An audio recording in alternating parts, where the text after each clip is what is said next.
Chemical kinetics.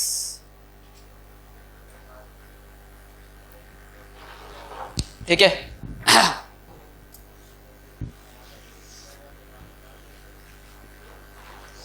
क्या पढ़ना है इस चैप्टर में?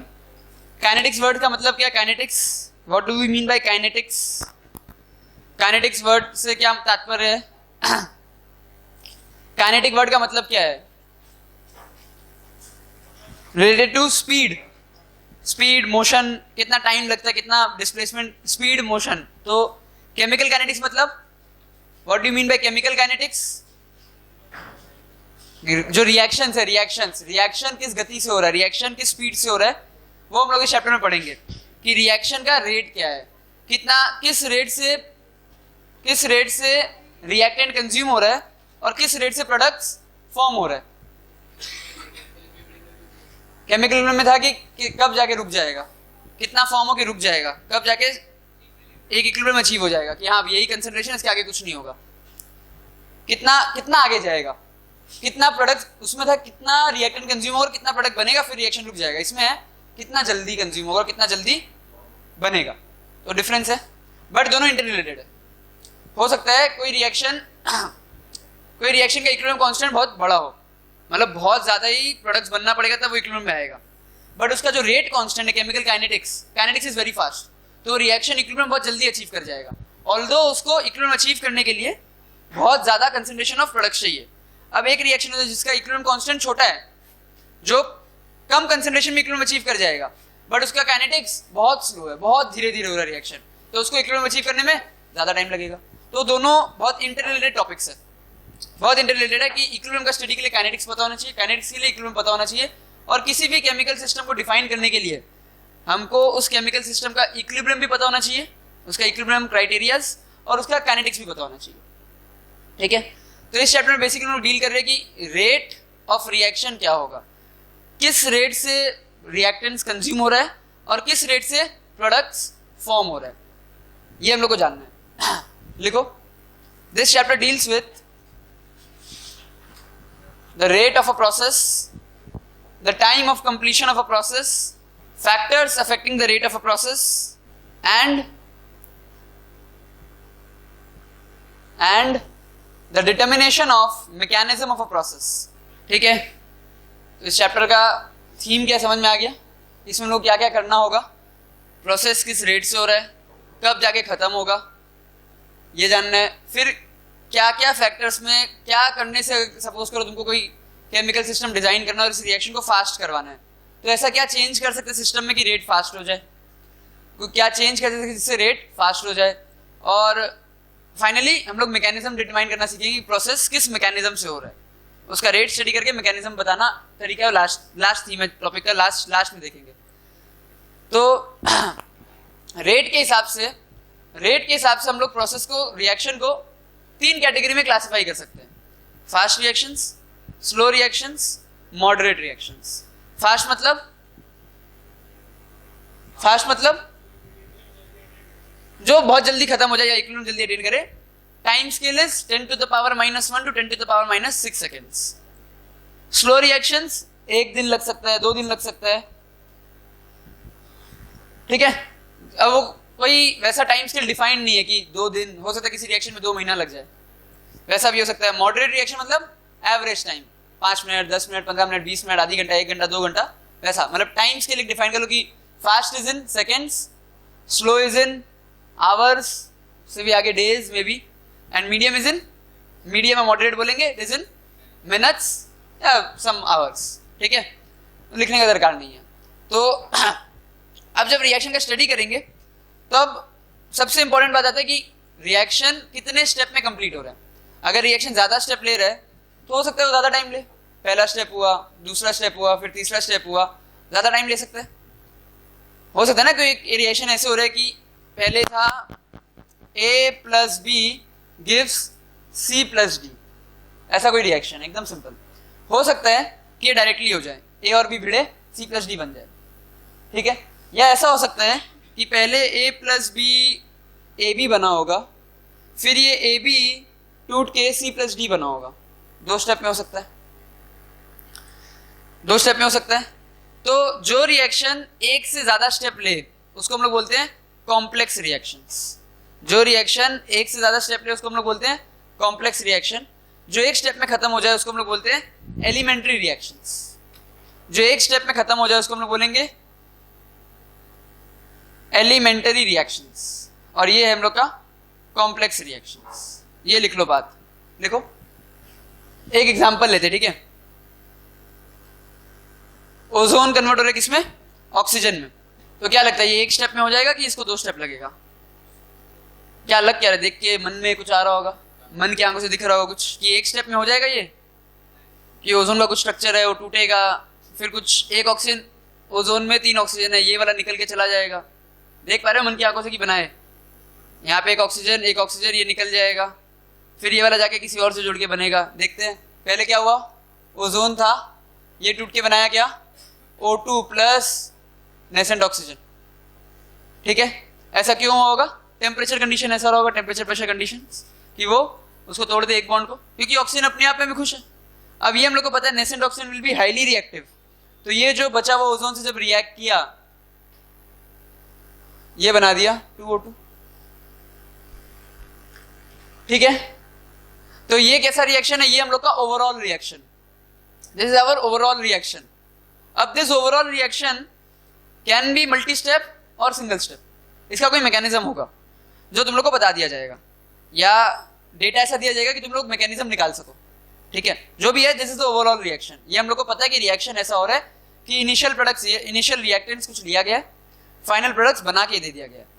अब हो सकता है कि वो एक ही स्टेप में हो जाए, डायरेक्टली हो जाए, NaOH plus HCl NaCl directly बन जाए, या वो ऐसा कोई रिएक्शन हो सकता है जिसको 2 स्टेप लगे। तो ये ओवरऑल रिएक्शन है, ये इसका मैकेनिज्म है। इसमें मैकेनिज्म में 2 स्टेप। अब एक बात बताओ, ओवरऑल रिएक्शन का जो मैकेनिज्म है, मतलब ओवरऑल रिएक्शन इज कॉम्प्लेक्स। अगर हम बोले कि ओवरऑल रिएक्शन का कोई मैकेनिज्म है, इट इंप्लाइज कि दैट रिएक्शन इज कॉम्प्लेक्स, क्योंकि कॉम्प्लेक्स नहीं तो एक ही स्टेप में हो जाता। तो कॉम्प्लेक्स रिएक्शन का जो मैकेनिज्म है उसमें कुछ स्टेप्स होंगे, उस स्टेप्स में कुछ रिएक्शन हो रहे होंगे। तो क्या वो रिएक्शन एलिमेंट्री होंगे कि कॉम्प्लेक्स होंगे? एलिमेंट्री, क्योंकि नहीं तो उसका भी और स्टेप्स होता। तो every step in the mechanism of a complex reaction is elementary in itself. लिख लो ये बात, ठीक है। तो हम लोग को पता चल गया कि हम लोग को किस रिएक्शन का बात करना है। अगर कॉम्प्लेक्स रिएक्शन दिया हुआ है तो हम लोग को उसका हर मैकेनिज्म में जो मैकेनिज्म में जितना स्टेप है सबका रेट निकालना होगा, फिर ओवरऑल रेट आएगा हम लोग के हाथ में। तो ये पता चल गया कि रिएक्शन 2 तरीके से क्लासिफाई हो गया। हम लोग बात करते हैं रेट का। हम लोग बात करते हैं रेट का। रेट मतलब क्या होता है? Change of a quantity with respect to another quantity. Velocity, change of displacement, change of position with respect to time. और कौन सा रेट जानते हो? Acceleration, change of velocity with respect to time. और क्या क्या रेट होता है? ठीक है, बहुत अच्छा बात। तो वैसे ही रेट ऑफ रिएक्शन क्या होगा? कंजम्पशन। चलो रेट ऑफ रिएक्शन की जगह थोड़ा सिंप्लीफाई कर देते हैं। Rate of consumption of reactants क्या होगा? Change of concentration of reactants with respect to time. Rate of change of concentration of products क्या होगा? कितना प्रोडक्ट्स फॉर्म हुआ बाय टाइम। तो ये इतना तरह का रेट हो गया। तो रेट जो है इन जनरल, कोई भी रेट हो, कोई भी चीज का रेट हो इन जनरल, वो हम लोग 2 तरह का देखे, एवरेज रेट और इंस्टेंटेनियस रेट। एवरेज रेट और इंस्टेंटेनियस रेट, ये कोई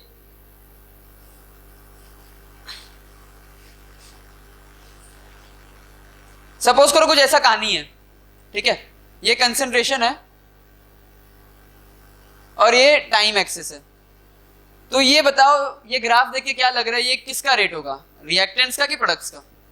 मतलब प्रोडक्ट्स का ग्राफ होगा कि रिएक्टेंट्स का ग्राफ होगा? आता है बात समझ सबको? क्योंकि रिएक्टेंट्स घटेगा तो ये टाइम के साथ घट रहा है। तो इसका रेट 2 तरीके से बताया जा सकता है। या तो बोल सकते हैं कि टाइम T1 से T2 के बीच में क्या रेट रहा हो, एक एवरेज वैल्यू। या बोल सकते हैं कि हमको इसी टाइम पे रेट बताओ, टाइम T पे। तो टाइम T पे रेट क्या होगा? हाँ, वो तो इंस्टेंटेनियस होगा। तो क्या होगा, वैल्यू क्या होगा? 2 रेट का 2 definition, average rate and instantaneous rate, ठीक है। 2 तरीका, what is instantaneous rate? DC DT. What is average rate? Delta C delta T. ठीक, चाप नहीं इसमें.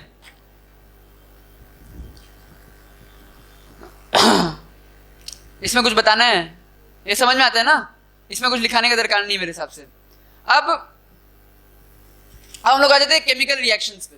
ठीक है, केमिकल रिएक्शंस पे अगर आ जाए तो कहानी क्या है, हम लोग को जैसे हम लोग को एक क्लियर आइडिया कि रिएक्टेंट जो है डिसअपियर हो रहा है.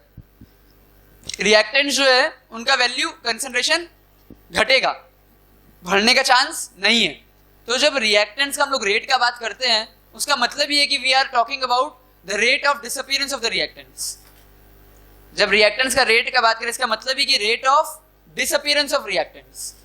अगर हम रिएक्टेंट्स के लिए करते हैं delta C by delta T तो क्या होगा? C final minus C initial by T final minus T initial. ठीक है, क्या सी फाइनल सी इनिशियल से बड़ा है कि छोटा है? छोटा है. मतलब this term is negative. Time आगे ही बढ़ता है, पीछे नहीं ले जा सकते, पता ही होगा. तो ये लेस देन जीरो आएगा. बट हमको पता है कि रेट ऑफ रिएक्टेंट का मतलब ही है rate of disappearance of reactant. तो हम लोग का कन्वेंशन है कि हम लोग को रेट पॉजिटिव चाहिए. कि रेट हमको पता है रिएक्टेंट का बात की मतलब वो घट रहा है, वो इस रेट से घट रहा है. तो यहाँ पे तो माइनस आना जाएगा रेट के लिए. Rate is equal to something एक माइनस वैल्यू. तो वो नहीं आने के लिए जब भी रिएक्टेंट्स का रेट लिखेंगे तो यहाँ क्या लगा देंगे? एक माइनस चिपका देंगे. तो अगर रिएक्टेंट का रेट है तो ये माइनस माइनस, अगर प्रोडक्ट्स का रेट है तो ये. So this is delta C reactant, delta C product, DC reactant, DC product DT. ये कन्वेंशन का रीजन समझ में आया? हमको रेट से मतलब है रेट के मैग्नीट्यूड से. अगर बोल दिया रेट ऑफ रिएक्टेंट इसका मतलब रिएक्टेंट घट ही रहा है, माइनस बोलने का दरकार नहीं. अगर बोल दिया प्रोडक्ट है तो प्रोडक्ट बढ़ ही रहा है, प्लस. ठीक है, ये लिख लो बात यहां तक. अब देखो हम लोग कैसे एक रिएक्शन है A plus B B gives C C. ठीक है, टी इक्वल्स टू जीरो पे सा कंसेंट्रेशन है सी A not C B not और ये जीरो. ठीक है, टी इक्वल्स टू टी पे C A T C B T सी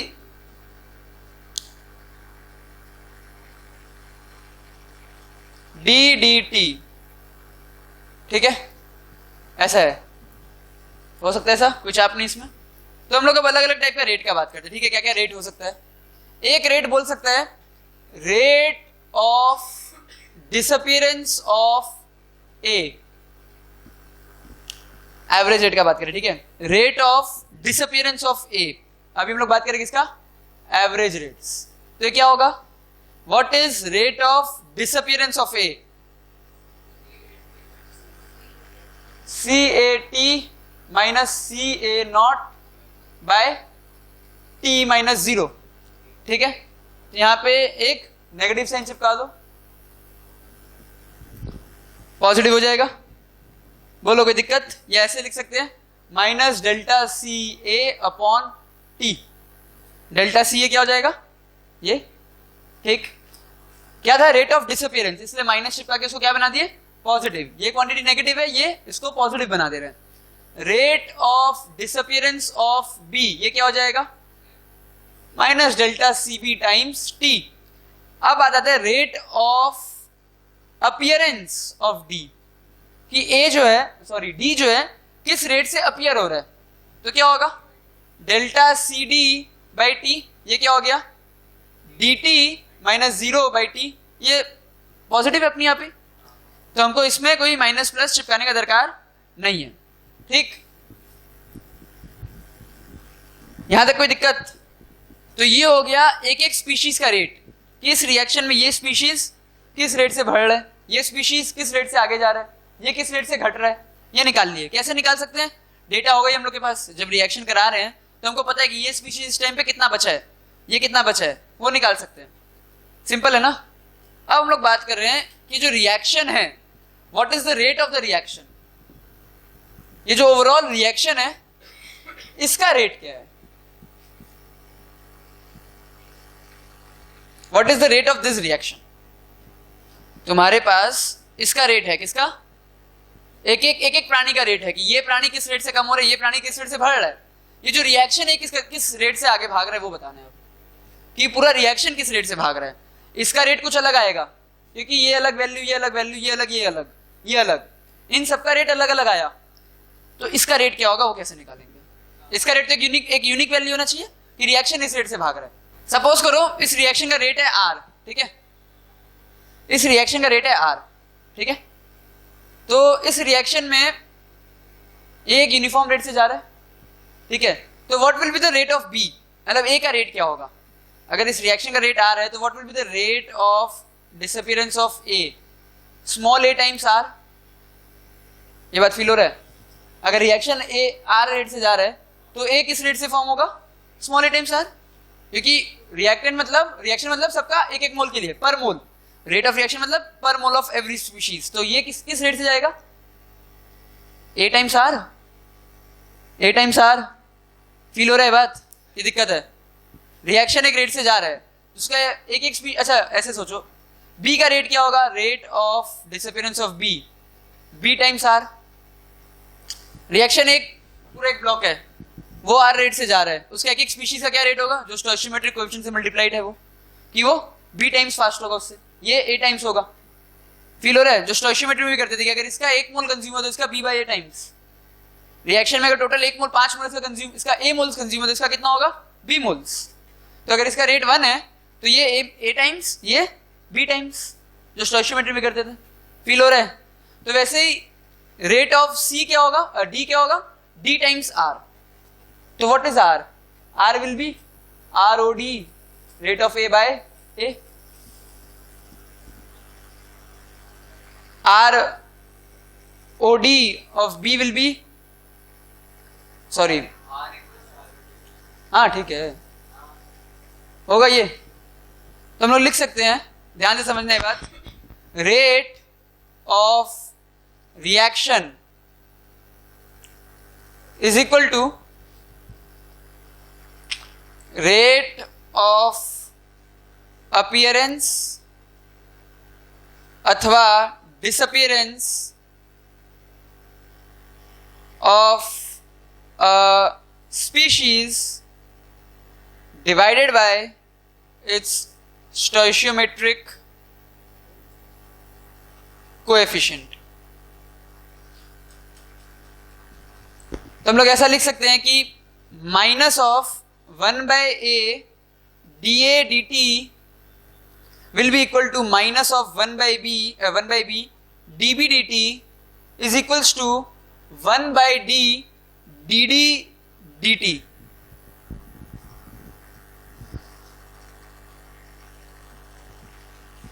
क्योंकि सब R सेम होगा, रिएक्शन तो एक यूनिफॉर्म रेट से जा रहा है, तो ROD A by A should be equal to ROD B by B।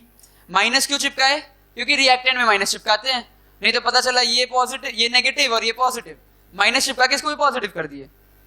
Feel हो रहा है? और डिफरेंशिएट कर दिए क्योंकि हम लोग इंस्टेंटेनियस रेट से काम कर रहे हैं, एवरेज को शिफ्ट करके हम इंस्टेंटेनियस में चले गए। यहां तक पचा है बात?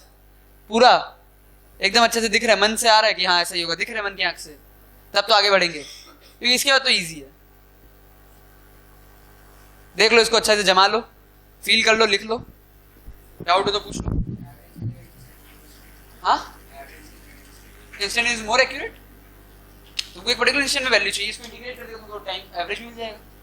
बट इंस्टेंटेनियस एवरेज से तुमको इंस्टेंटेनियस नहीं मिल सकता, इंस्टेंटेनियस से तुमको एवरेज मिल जाएगा।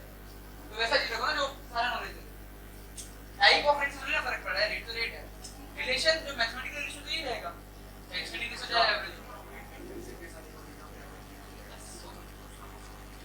सबके लिए चेंज होगा, इसके लिए होगा, इसके लिए होगा, टेंपरेचर बढ़ा तो सबके लिए बढ़ा, अब आगे आएंगे टेंपरेचर बदल जाएगा। एक चीज लिखना भूल गए, यहाँ पे होगा balanced stoichiometric coefficient in the given balanced reaction. ठीक है ना? ऐसा नहीं कि बैलेंस करने का मन नहीं किया, 1 दिखा 1 लगा दिए। जो बैलेंस, पहले रिएक्शन को बैलेंस करना पड़ेगा। ठीक बा?